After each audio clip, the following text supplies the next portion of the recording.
বিদ্যুতের মূল্য বৃদ্ধি করে জনগণের উপরে জুলুম চাপিয়ে দিয়েছেন। তার প্রতিবাদে আমরা আজকে বিক্ষোভ করছি। উচিত ছিল বিদ্যুৎ মন্ত্রীর বা সরকারের তার দেওয়া ওয়াদা রক্ষা করে বিদ্যুতের দাম না বাড়িয়ে বিদ্যুৎ সেক্টরে যে অনিয়ম, যে দুর্নীতি, তারপরে যেখানে সিস্টেম লস, ক্যাপাসিটি চার্জের নামে হাজার হাজার কোটি টাকা লুটপাট হচ্ছে, সেইটা বন্ধ করার ব্যবস্থা দরকার ছিল। সেইটা না করে আপনি দাম বাড়িয়ে দিলেন। কারণ আমরা জানি ক্যাপাসিটি চার্জের নামে সিস্টেম লস, বিদ্যুৎ সেক্টরে ওই সমস্ত অনিয়মের সাথে সরকারের সিন্ডিকেটরাও দুর্নীতির টাকা খাওয়ার কাজে জড়িত আছে। ওইটা কমাতে গেলে তো সরকারের পকেটে টাকা যাবে না, বরং প্রান্তিক গরিব মানুষের বিদ্যুতের বাড়িয়ে সেই টাকা তারা আবার পকেটস্থ করতে চায়। জামাত ইসলামী তার তীব্র নিন্দা জানাচ্ছে। আমরা বলতে চাই, নিয়ম অনুযায়ী রেগুলেটরি কমিশন গণশুনানি করে থাকে। এর আগেও বিদ্যুতের মূল্য বৃদ্ধির আগে রেওয়াজ আছে, লম্বা সময় ধরে জনগণের কথা শোনেন, যুক্তি শোনেন। মাত্র 4 দিনের গণশুনানি হয়েছে। সেই গণশুনানি শেষ করে 4 দিনের মধ্যেই আপনি গতকালকে বিদ্যুৎ মূল্য বৃদ্ধির ঘোষণা দিয়ে দিলেন। কত বাড়ালেন? রেগুলেটরি কমিশনের যে টেকনিক্যাল কমিটি ছিল, কারিগরি কমিটি, তারা যে প্রস্তাব করেছিল উৎপাদন, সঞ্চালন, বিপণন, বিদ্যুতের সব বিভাগের প্রস্তাবকে সমন্বয় করে তারা যে প্রস্তাব করেছিল, রেগুলেটরি কমিশন তার চেয়ে বেশি পরিমাণ দাম বাড়িয়ে দিয়ে জনগণের উপরে এই ভোগান্তি চাপিয়ে দিচ্ছে। ফলে আমাদের ব্যবসা বাণিজ্য, গার্মেন্ট শিল্প, পরিবহন শিল্প, কৃষি, সেচ, সামনে বড় ধান, অন্যান্য কৃষির মৌসুমগুলোতে বিদ্যুৎ না হলে সেচ চলে না, বিদ্যুৎ না হলে গার্মেন্ট চলে না, কারখানা চলে না। গোটা জাতিকে একটা সংকটের মধ্যে আপনি ফেলে দিচ্ছেন।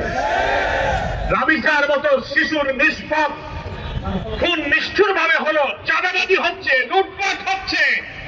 বিএনপির নেতারা সফর করার আগে 15 বছরে মেয়ে জোগাড় করে রাখতে পারে, সেই দিকে দলকে সংশোধন করার কোন প্রচেষ্টা সরকারের নাই। দুর্নীতি বিদ্যুৎ ক্ষেত্রে ঠেকালেন না। ক্যাপাসিটি চার্জের নামে দলীয় লোকদের আগের থেকেই আপনি কুইক রেন্টাল পাওয়ার নানান বিদ্যুৎ কেন্দ্র বানিয়েছেন, বিদ্যুতের প্রোডাকশন নাই। চুক্তির কারণে আপনি তাদেরকে ক্যাপাসিটি চার্জ দিয়ে যাচ্ছেন। এই অর্থমন্ত্রী আমির খসরু সাহেব আইএমএফ এর শর্ত পূরণ করার জন্য বৈঠক করে আইএমএফ শর্ত দিয়েছে বিদ্যুতের দাম বাড়াও। বিশ্ব ব্যাংক আর আইএমএফ এর কাছে আমরা তো দাস করতেইনি, আমরা তাদের গোলাম না। তাদের কথায় আপনি বিদ্যুতের মূল্য বৃদ্ধি করে জনগণের দুঃখ কষ্ট দুর্ভোগ আপনি আবার বাড়িয়ে দিয়েছেন। সেজন্য আমরা পরিষ্কার বলতে চাই, আজকের এই মিছিল পূর্ব সমাবেশে অবিলম্বে এই বর্ধিত মূল্য প্রত্যাহার করতে হবে। বিদ্যুৎ সেক্টরে আপনি যে দাম বৃদ্ধি করেছেন, এই গ্রাহকদের ভোগান্তি কমিয়ে বরং বিদ্যুৎ সেক্টরের সমস্ত দুর্নীতি, অনিয়ম, সিস্টেম লস, অব্যবস্থাপনা এবং হাজার হাজার কোটি টাকা প্রতি বছর যে ক্যাপাসিটি চার্জ, কি বলে, ক্যাপাসিটি চার্জের নামে আপনি যে টাকা দিচ্ছেন সব দলীয় লোকদের পকেটে আছে, এইগুলো বন্ধ করে বিদ্যুৎ সেক্টরকে আপনি রক্ষা করুন।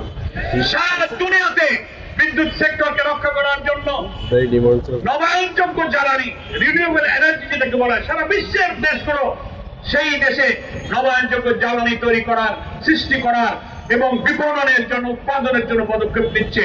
বাংলাদেশে সেই দিকে একটি পদক্ষেপ না নিয়ে আপনার সাধারণ গরিবের উপরে আপনি বলার উপরে খারাপ বানিয়েছেন। প্রিয় বন্ধুগণ, বাংলাদেশ জামাত ইসলামীর পক্ষ থেকে আমরা তাই নিন্দা জানাতে চাই। বিদ্যুতের দাম বাড়লে শিল্প, বাণিজ্য, ব্যবসা, জনজীবনে নাবিশ্বাস উঠবে। একের পর এক 2 বছর মধ্যে আপনি দাম বাড়াবেন না কথা দিলেন, 3 মাসের মধ্যে দাম বাড়ালেন।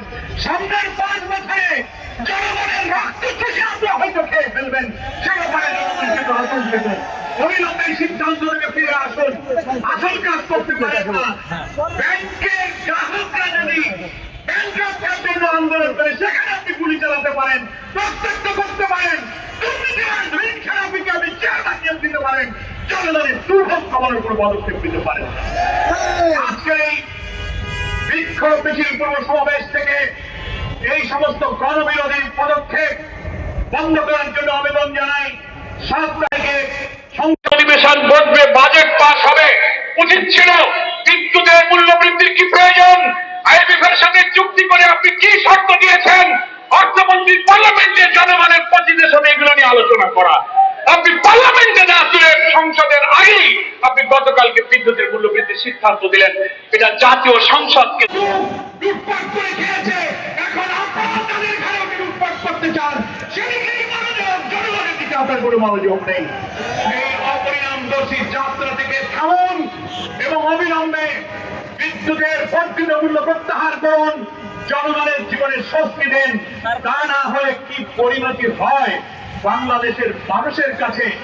জুলুম, অত্যাচারী দলীয় করের পরিণতির ওয়াজ নসিহতার করা লাগবে না, পেছনে তাকালেই সে শিক্ষা আপনারা দেখতে পাবেন। আমরা ভদ্রতার সাথে বলি, 5 বছর অনেক সময়, 3 মাসেই যা অবস্থা, মন্ত্রীরা যেখানেই যাইতেছেন সাধারণ জনগণ বলে ভুয়া ভুয়া ভুয়া। কিনা বলে এখানে কি করে রাজনীতি করে লোকেরা যায়? তো 3 মাস যে তাই না, পাবলিক যদি ভুয়া ভুয়া বলে, আরো সামনের দিনে কি হবে তার জন্য প্রস্তুত থাকুন। এই বর্ধিত মূল্য প্রত্যাহার করে যদি জনগণের জীবন মানের উন্নয়নে সাহায্য না করেন, তাহলে আপনি জনগণের রুদ্ধরসে পড়ার এই চ্যালেঞ্জকে আপনাকে কিন্তু মোকাবেলা করতে হবে। সময় আছে। আপনি স্বাভাবিকভাবে দেশ পরিচালনার জন্য যদি প্রচেষ্টা চালান, আমাদের প্রিয় নেতা জাতীয় সংসদে আমাদের বিরোধী নেতা ওয়াদা করেছেন সরকারের সকল ভালো কাজে আমরা সাহায্য করব। গঠনমূলক দায়িত্বশীল বিরোধীদের ভূমিকা পালন করব, কিন্তু জনস্বার্থ বিরুদ্ধে অন্যায় কাজ, অনাচার, পাপাচার, স্বার্থ বিরোধী অন্যায় কাজের তীব্র প্রতিবাদ আমরা করব। আসুন জাতীয় সংসদকে এই সকল বিতর্কের জায়গা বানাই, জনস্বার্থ বিরোধী কাজ থেকে ফিরে থেকে দেশ রক্ষার জন্য সকলে মিলে আমরা কাজ করি। সরকারের কাছে জবাবদিহির পক্ষ থেকে সেই আহ্বান জানিয়ে